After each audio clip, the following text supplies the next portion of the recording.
If you've been diagnosed with PCOS or suspect that you have it, there's a chance that you've been told you have irregular cycles, but no one has actually explained to you why.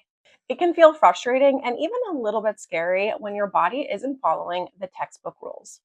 Today, we're going to break it down. Let's talk about why your hormones might behave a little differently, a little bit about insulin resistance, and then also how you can take back control of your tracking. PCOS, or polycystic ovarian syndrome, is actually incredibly common, affecting about 1 in 10 people of reproductive age. Despite its name, it's not just about cysts on the ovary. It's actually a complex metabolic and hormonal condition. Think of it as a communication breakdown between your brain and your ovaries. Usually, FSH helps the egg to mature, and LH surges in order to trigger the release of the egg.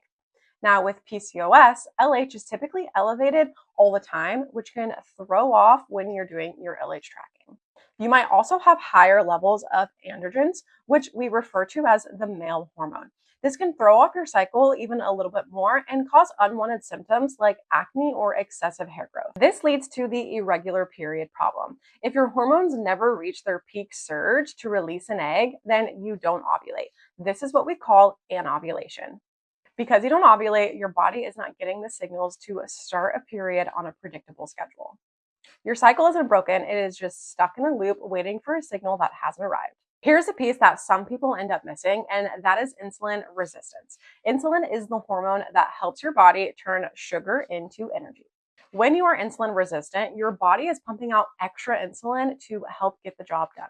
That high level of insulin can actually have your body create more androgens, which then circles back to disrupting ovulation. Tracking ovulation with PCOS. Sometimes that can look a little different, but that's totally okay. A lot of people start with these easy at-home testing kits. These match perfectly with the Premom app. You take the test, scan it into the app, and then the app is going to turn it into a TC ratio on your chart. However, since LH is a little bit higher with PCOS and you're seeing those higher baseline levels, using something that's more quantitative, like these Premom quantitative test strips, might be better for you. These are going to be giving a numerical value. So in the Premom app, you might see something like a 0 to a 65, and that's going to be with these quantitative test strips. These are just going to make it a little bit easier for us to find when that LH is truly surging.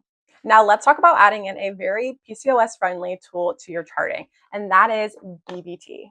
These are two basal thermometers that are both Bluetooth and connect right to the Premom app that charts all of your data for you, making it easy to see and read and find those shifts. I personally have used this one on my own trying to conceive journey. Every morning when I woke up, I checked my temperature and then it automatically uploaded to the Premom app for me, and I didn't have to do any of that extra work. So by tracking BBT and watching for the trend of when that temperature rises, that gives us a good idea that ovulation likely happened.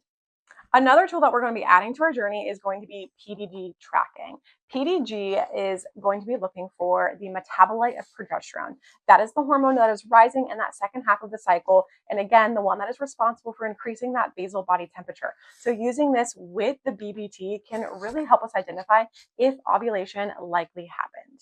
These tools are really important to be using when tracking while you have PCOS because, like we mentioned earlier, we're not sure if and when ovulation is truly happening with those irregular cycles. It makes it harder to identify when that fertile window is happening. So by using tools like this that can tell us if ovulation likely happened, that gives us that reassurance that you are releasing an egg and have that potential to get pregnant.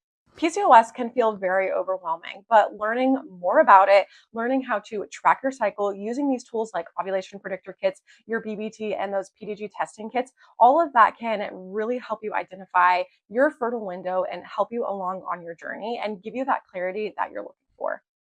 If you have any questions about PCOS, I would really love for you to check out PCOS Pro within the Premom app, and then also drop your questions down below in the comments. Best of luck to you.